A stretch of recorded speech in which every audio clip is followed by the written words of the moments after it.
Class 12th के biology के 50 MCQ, जो बहुत ही वेरी वेरी इंपॉर्टेंट क्वेश्चन है। चलिए क्वेश्चन नंबर 1 कहते हैं कि कोशिका का पावर हाउस किसे कहा जाता है। तो कोशिका का पावर हाउस माइटोकॉन्ड्रिया को कहा जाता है। अगर राइबोसोम को पूछेगा तो राइबोसोम क्या होता है, तो प्रोटीन का फैक्ट्री होता है। प्रोटीन का फैक्ट्री किसे कहा जाता है, राइबोसोम को। चलिए ठीक है। आत्महत्या की थैली किसे कहा जाता है, तो लाइसोसोम को। कंसेप्ट है option number B is right है। इसी प्रकार हम लोग नेक्स्ट क्वेश्चन की ओर देखते हैं। क्वेश्चन नंबर 2 पे पहुंचते हैं। चलिए बोला जाएगा कुंडली की संरचना कैसी होती है। कुंडली यानी डीएनए की। कल के मैं आपको वीडियो में बता चुके थे कि जो डीएनए कुंडली है इस प्रकार होती है। द्विकुंडलित है, मतलब इस प्रकार द्विकुंडलित है। तो द्विकुंडली मतलब दोहरी कुंडलित है। और वहीं जो आरएनए का पूछता है, तो आरएनए का होता है सिंगल। आरएनए का सिंगल हो जाएगा और डीएनए का डबल हो जाए। चलिए इसी प्रकार हम लोग क्वेश्चन नंबर 3 को देखते हैं। एक मानव में रक्त का पीएच मान कितना होता है। क्योंकि हम जानते हैं कि जो मानव का रक्त पीएच मान होता है तो 7.4 होता है। तो 7.4 यानी 4 होता है, यानी कि क्षारीय होता है। चलिए option number C is right है। चलिए क्वेश्चन नंबर 4 की ओर देखते हैं कि बोला जा रहा है कि इंसुलिन हार्मोन किस ग्रंथि का स्रावित करता है। तो जो इंसुलिन नामक हार्मोन होता है वो अग्नाशय मतलब पैनक्रियाज को ग्रंथि स्रावित होता है।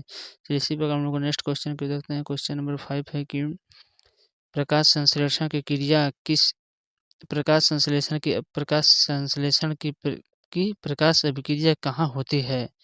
तो कहाँ होती है, तो चूँकि हम जानते हैं कि जो इसका है थाइलोकाइड में होता है। Option number B is right हो जाएगा। चलिए क्वेश्चन नंबर 6 की ओर देखते हैं कि मानव में सबसे बड़ी ग्रंथि कौन है। तो चूँकि हम आपको बता चुके हैं कि जो मानव में सबसे बड़ी ग्रंथि होती है वो लीवर होती है। लीवर का वजन वो पूछता है कि वजन कितना होता है, तो लगभग 1.5 केजी यानी 1.5 केजी का वजन होता है। चलिए option number C is right हो जाएगा। इसी प्रकार क्वेश्चन नंबर 7 की ओर चलते हैं कि मेढक का हृदय कितने कक्षों का होता है। क्योंकि हम जानते हैं कि जो मेढक कक्ष होता है 3 प्रकार का होता है। अगर वही मानव पूछता है, मेढक की जगह मानव पूछता है तो मानव में कितना होता है, तो मानव में हृदय 4 कक्षों में होता है। जिसमें पहला होता है दायां अलिंद, दूसरे का होता है बायां अलिंद, तीसरे का होता है दायां नीले, चौथा होता है बायां नीले। चलिए क्वेश्चन नंबर 8 की ओर देखते हैं कि आनुवंशिक पदार्थ क्या है। तो चूंकि हम जानते हैं कि जो आनुवंशिक पदार्थ है डीएनए ही के आनुवंशिक पदार्थ है। जिसे डीएनए का पूरा नाम वो क्या हो जाए, डीऑक्सी राइबोन्यूक्लिक एसिड होता है। आरएनए का क्या होता है, राइबोज न्यूक्लिक एसिड होता है। चलिए इसीलिए क्वेश्चन नेक्स्ट की ओर चलते हैं। क्वेश्चन नंबर 9 है कि मानव में सबसे बड़ी कोशिका कौन सी होता है, सबसे लंबी कोशिका कौन होता है। जो मानव की सबसे लंबी कोशिका है तंत्रिका कोशिका होती है, जिसे न्यूरॉन सेल कहा जाता है। चलिए क्वेश्चन नंबर 10 की ओर देखते हैं कि बोला जा रहा है कि राइबोसोम का मुख्य कार्य क्या है। तो राइबोसोम का फर्स्ट ही क्वेश्चन बता दें कि राइबोसोम का कारण होता है प्रोटीन का संश्लेषण करना। राइबोसोम का है, जिसे या प्रोटीन की फैक्ट्री को भी कहा जाता है। चलिए क्वेश्चन नंबर 11 को देखते हैं कि श्वसन की प्रक्रिया मुख्य रूप से क्या उद्देश्य होती है। जो श्वसन की प्रक्रिया होती है मुख्य रूप से होती है कि ऊर्जा को उत्पन्न करना। Option number B is right हो जाएगा। चलिए क्वेश्चन नंबर 13 को तो सॉरी 20 को जाते हैं कि मानव आँख में प्रकाश का अपवर्तन कहाँ होता है। तो चूँकि जो मानव में प्रकाश का जो परावर्तन होता है आइरिस होता है। इसलिए question number C is right हो जाएगा। सॉरी आँख का प्रकाश, आइरिस का मतलब होता है कि रंग प्रदान करना। आइरिस का मतलब होता है रंग बदलना होता है, और प्रकाश का मतलब होता है cornea. Option number B is right हो जाएगा। चलिए इसी बार क्वेश्चन नंबर 13 को देखते हैं कि पौधे में जल का परिवहन किसके माध्यम से होता है। क्योंकि हम पहले ही बता चुके हैं कि पौधे में जल का जो परिवहन होता है जाइलम के द्वारा जल का परिवहन होता है, और फ्लोएम के द्वारा खाद्य पदार्थ का होता है। Option number B is right हो जाएगा। चलिए क्वेश्चन नंबर 40 को देखते हैं कि हार्मोन क्या है। बोला जा रहा है कि हार्मोन हार्मोन क्या है, तो हार्मोन एक प्रकार है, रसायन है, कह सकते हैं एक प्रकार क्या है, केमिकल है हार्मोन। हार्मोन अब हार्मोन दो टाइप का होता है, एक पादप में होता है और एक जंतु में होता है। चलिए इसी बार क्वेश्चन नंबर 15 को देखते हैं कि हरा वर्ण किसके कारण होता है। हरा वर्ण का मतलब कि हरे रंग का पत्ती किसके कारण होता है, तो चूंकि हम जानते हैं कि जो हरे रंग का होता है क्लोरोफिल के कारण। Option number C is right हो जाएगा। चलिए क्वेश्चन नंबर 16 को देखते हैं कि मनुष्य में कुल कितने जोड़े गुणसूत्र पाए जाते हैं। क्योंकि मनुष्य में जो क्रोमोसोम की संख्या होती है तो 46 होती है, उसी को जोड़े में करने के लिए 2 से डिवाइड कर देंगे तो बिल्कुल 23 जोड़े आते हैं।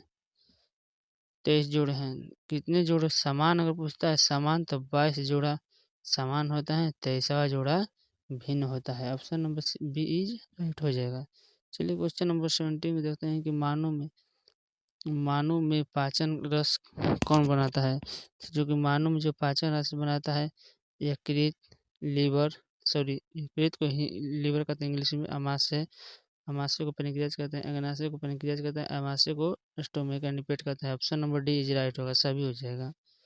चलिए क्वेश्चन नंबर 18 को देखते हैं कि रक्त का थक्का जमाने में या जमने भी कह सकते हैं कौन होता है, तो रक्त का जो थक्का बनने में जमने होता है प्लेटलेट्स होता है। कौन होता है, प्लेटलेट्स होता है रक्त का थक्का। आरबीसी क्या होता है, तो रेड ब्लड सेल कॉर्पुलस होता है और वाइट ब्लड कॉर्पुलस होता है। आरबीसी का जीवन काल कितना होता है, तो 120 डेज होता है और डब्ल्यूबीसी का जीवन कितना होता है, तो 4 से 5 दिन होता है। ठीक है। चलिए क्वेश्चन नंबर 19 को देखते हैं कि प्रकाश संश्लेषण के अंधकार अभिक्रिया को क्या कहते हैं। प्रकाश संश्लेषण के अंधकार अभिक्रिया को क्या कहा जाता है, तो कहा जाता है केल्विन चक्र, केल्विन साइकिल कहा जाता है। चलिए option number A is right है। इसी प्रकार क्वेश्चन नंबर 20 की ओर देखते हैं। क्वेश्चन नंबर 20 है कि मानव में ऑक्सीजन का परिवहन कौन करता है। तो चूंकि हम जानते हैं कि जो मानव में उसका ऑक्सीजन का जो परिवहन करता है आरबीसी के द्वारा करता है, रेड ब्लड का प्लस के द्वारा होता है। इसका हिंदी होता है लाल रक्त कण। चलिए क्वेश्चन नंबर 21 के देखते हैं कि सबसे अधिक ऊर्जा देने वाला पोषक तत्व कौन है। अनिकाल कौन सा सबसे अधिक ऊर्जा देगा, वसा। आशा मतलब फैट खाएंगे तो सबसे अधिक ऊर्जा आएगा। चलिए ऑप्शन नंबर बी राइट हो जाएगा। चलिए क्वेश्चन नंबर 22 है कि मानव मस्तिष्क का सबसे बड़ा भाग कौन क्या है। मानव मस्तिष्क में सबसे अगर बड़ा भाग है तो वो थैलेमस होता है। मस्तिष्क। तो मस्तिष्क पूछेगा तो मस्तिष्क 3 प्रकार का होता है, अग्र मस्तिष्क, मध्य मस्तिष्क, पश्चिम मस्तिष्क। इसी मस्तिष्क का एक भाग होता है थैलेमस। चलिए क्वेश्चन नंबर 23 है कि पौधे में गैसों का आदान प्रदान किसके द्वारा होता है। जो कि हम जानते हैं गैसों का आदान प्रदान उसका स्टोमाटा द्वारा होता है। स्टोमाटा का हिंदी क्या होता है, रंध्र होता है, इंग्लिश होता है stomata. Option number D is right है। इसी प्रकार हम लोग क्वेश्चन नंबर 24 के देखेंगे कि डीएनए की खोज किसने की थी। डीएनए की खोज की थी ग्रिप्त। और द्विकुंडलित का निर्माण किसने किया था, द्विकुंडलित, ये भी इम्पोर्टेंट है। द्विकुंडलित किसने किया था, वाटसन एवं क्रिक ने। चलिए ऑप्शन नंबर डी हो जाएगा। चलिए क्वेश्चन नंबर 25 देखते हैं कि मानव में मूत्र का निर्माण कहाँ होता है। जो मानव में मूत्र का निर्माण होता है, मूत्र का निर्माण वही पूछता है कि निर्माण कहाँ होता है, तो मूत्र यूरिया किडनी, यहाँ से किडनी से गुर्दा यानी किडनी से ही मूत्र का निर्माण होता है और मूत्र नली के माध्यम से बाहर उत्सर्जित किया जाता है। चलिए क्वेश्चन नंबर 26 की ओर देखते हैं कि सबसे छोटी कोशिका कौन है। सबसे छोटी जो कोशिका होगी वो शुक्राणु होगी। Option number C is right हो जाएगा। चलिए क्वेश्चन नंबर 27 देखेंगे कि 27 क्या कर रहा है कि श्वसन की क्रिया किस अंग में होती है। तो जो श्वसन की क्रिया होती है हमारी फेफड़ानी, सांस हम किसके माध्यम से लेते हैं, फेफड़े के द्वारा। Option number B is right हो जाएगा। चलिए क्वेश्चन नंबर 28 है कि पौधे में भोजन का परिवहन कौन करता है। तो पौधा में तो हम बता ही दें कि भोजन के लिए फ्लोएम हो जाएगा और जाइलम के लिए क्या हो जाएगा, जल हो जाएगा। मान लीजिए कि पौधा है, ये आपका रहा पौधा है, आपका ये पौधा है तो ये पत्ती हो जाएगा, नीचे जड़ हो जाएगा। तो option number B is right हो जाएगा।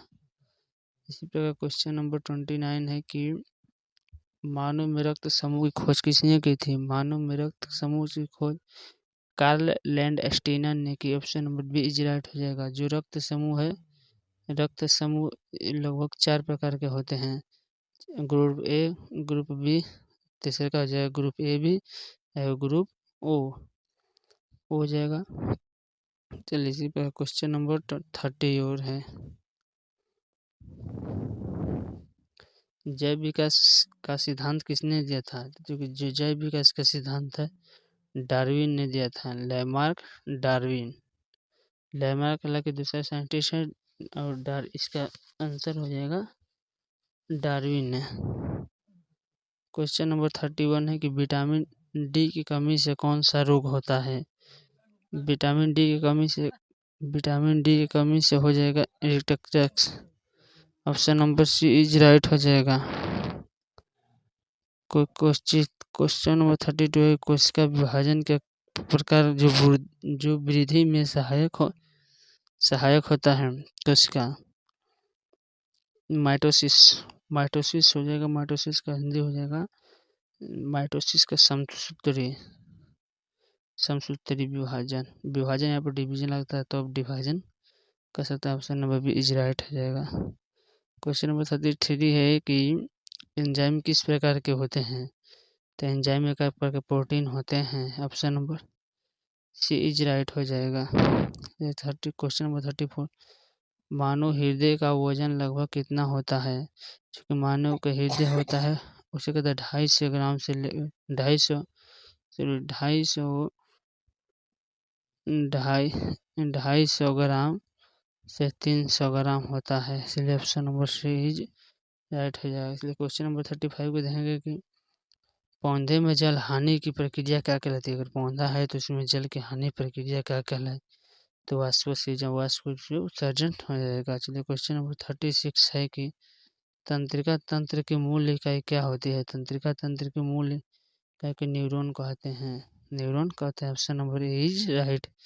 चलिए इसी तरह क्वेश्चन नंबर 37 को देखते हैं कि मानव में सबसे अधिक पाई जाने वाली कोशिका कौन है। मानव में सबसे अधिक जो जाने वाली कोशिका है आरबीसी हो जाएगा, रेड ब्लड कार्पलस यानी कि इसका हिंदी हो जाएगा लाल रक्त कण। इसी पर क्वेश्चन नंबर 38 को देखते हैं कि जीवों के मूल इकाई क्या कहलाती है। जीवों के मूल इकाई क्या कहते हैं। तो जीवों के मूल इकाई को कोशिका कहते हैं। कोशिका की खोज 1665 ईस्वी में रॉबर्ट हुक ने किया था। खोजा तो लोग क्या कहता मृत कोशिका है था। 1674 ईस्वी में ल्यूवेनहॉक ने जीवित कोशिका की खोज की। चलिए क्वेश्चन नंबर 39 देखते हैं कि प्रोटीन का पाचन कहाँ से शुरू होता है। तो जो कि जानते हैं कि प्रोटीन का जो पाचन है हमारे अमाशय से स्टार्टिंग होता है। तो option number B is right हो जाएगा। क्वेश्चन नंबर 40 है कि पौधे में नाइट्रोजन का स्थिरीकरण कौन कराता है। तो पौधे में नाइट्रोजन का स्थिरीकरण होता है बैक्टीरिया करता है। ऑप्शन नंबर सी इज हो जाएगा। इसलिए क्वेश्चन नंबर 41 है कि पौधे में कुल कितनी हड्डियाँ होती है। तो पौधे में कुल हड्डियों की संख्या 206 होती है। जबकि जो छोटे बच्चे होते हैं उसमें लगभग 300 हड्डियाँ होती है। और अब लोग पूछेंगे कि फिर बड़ा होगा तो कैसे होगा। तो इस छोटे पर जब हड्डियाँ छोटी रहती है तो आपस में बड़ होने पर आपस में हड्डियाँ एक के साथ जुड़ जाती है। जुड़ जाने की वजह से इनकी संख्या कम आती है। इसलिए नौजवान में हो जाएगा 206। इसलिए क्वेश्चन 42 है कि आरबीसी का जीवन काल कितना होता है। तो पहले बता चुके हैं कि आरबीसी का जो जीवन काल है वो 120 डेज होता है। तो क्वेश्चन नंबर 43 है कि पौधे में भोजन का निर्माण का स्थान है। पौधे में भोजन का निर्माण का स्थान क्या है। तो सी हो जाएगा, प्रक्रिया के माध्यम से हो जाएगा। क्वेश्चन नंबर 44 है कि मानव में सबसे बड़ी हड्डी कौन है? तो मानव में सबसे बड़ी हड्डी फीमर हो जाएगी, जांघ की सबसे बड़ी हड्डी हो जाएगी। चलिए क्वेश्चन नंबर 45 है कि जनन कोशिकाएं किस विभाजन से बनती है? तब आपको मियोसिस मतलब अर्धसूत्री से। ये बहुत ही इम्पोर्टेंट है। क्वेश्चन नंबर 46 है कि रक्त में ऑक्सीजन किससे जुड़ती है? जो रक्त है, रक्त में जो ऑक्सीजन जुड़ती है हीमोग्लोबिन के माध्यम से ऑक्सीजन जुड़ती है। क्वेश्चन नंबर 47 है कि मानव में पाचन का अधिकांश भाग कहाँ होता है? तो अधिकांश भाग होता है मानव में पाचन का अधिकांश भाग छोटी आंत में पाचन का होता है, जो कि बड़ी आंत में क्या चीज का होता है? तो जल का होता है। इसलिए क्वेश्चन नंबर 48 है कि मेंडल ने प्रयोग अपना किस पौधे पर किया? तो मेंडल ने मटर में क्रोमोसोम की संख्या कितनी होती है? 14। जोड़ा में पूछेगा तो कितना हो जाएगा? 7। इसलिए क्वेश्चन नंबर 49 देखते हैं कि मानव शरीर का नियंत्रण कौन सा है? तो इसका मस्तिष्क है। मस्तिष्क कितने प्रकार का होता है? 3 प्रकार का। अगर मस्तिष्क पश्च। तो क्वेश्चन नंबर 50 है कि श्वसन की अंतिम उत्पाद क्या है? तो श्वसन का अंतिम उत्पाद है कार्बन डाइऑक्साइड प्लस जल। कार्बन डाइऑक्साइड प्लस जल अंतिम उत्पाद है। Option number C is right.